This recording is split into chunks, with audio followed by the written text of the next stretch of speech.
So let's go ahead and take a look at a LiveGroup as a shared tool. So we have this custom tool that we're developing, and instead of turning it into a group and then exporting it as a gizmo, we're just going to turn it into a LiveGroup right away, then expose its knobs, and this way we can take that LiveGroup and distribute it throughout the studio to all the artists. Now, why do this as opposed to the group gizmo? Well, let's look at the differences. We know that a LiveGroup is a hybrid of a pre-comp and a group gizmo, but it's going to fill in two interesting points here, which is the version up and down without having to recreate it, and you also have the ability to open the source file. So let's jump out of this, and this is the shared tool that we're going to be working with. So it is a multi-layered EXR. It's going to plug your EXR in here. We're going to break it down into individual passes, grade it, and it'll reassemble it along with a couple of other things. Now, if we were to do this using the group gizmo way, I would go ahead and group it.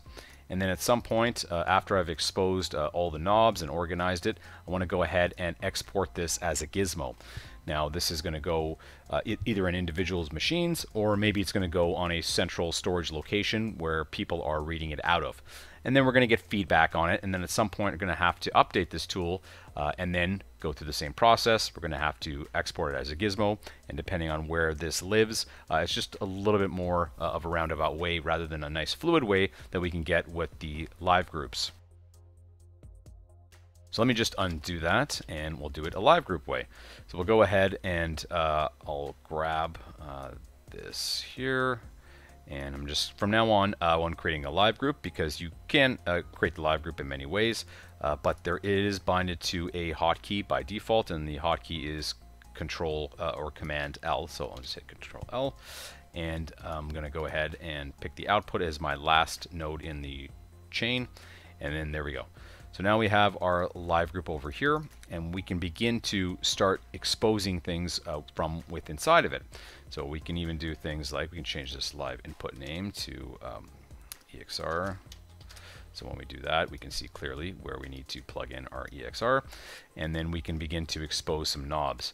So for instance, I can go ahead and maybe grab this diffuse grade, and then over here, and since Nuke 11.2, this is a much quicker process because I'll be able to just go ahead and jump into edit mode. I'm just going to grab some of the attributes on in here, place it inside of here. Maybe we'll add a divider line on top, and then some text, and maybe this is going to be our diffuse. And I'll just call this diff. And then we want to continue to build this up. So this webinar isn't about creating custom tools, so we're not going to go too crazy with this. But let's just go ahead and we'll add the saturation as a part of this. I'm going to add another divider line here and text.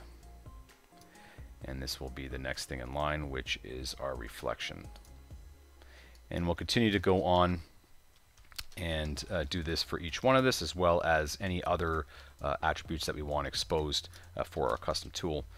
So let's just go ahead and grab the grade node, saturation node, and then back here, and then we'll just do the same thing. And we'll end up putting a master grade overall, and then we can have a nice tool that we can work with. So I'm going to go ahead and just pause this for a second, build out the tool, and then we can take a look at it in its LiveGroup form. Essentially what I want to do is fill this all in and then go into my LiveGroup, and I'm going to publish this as a version 1 of the tool.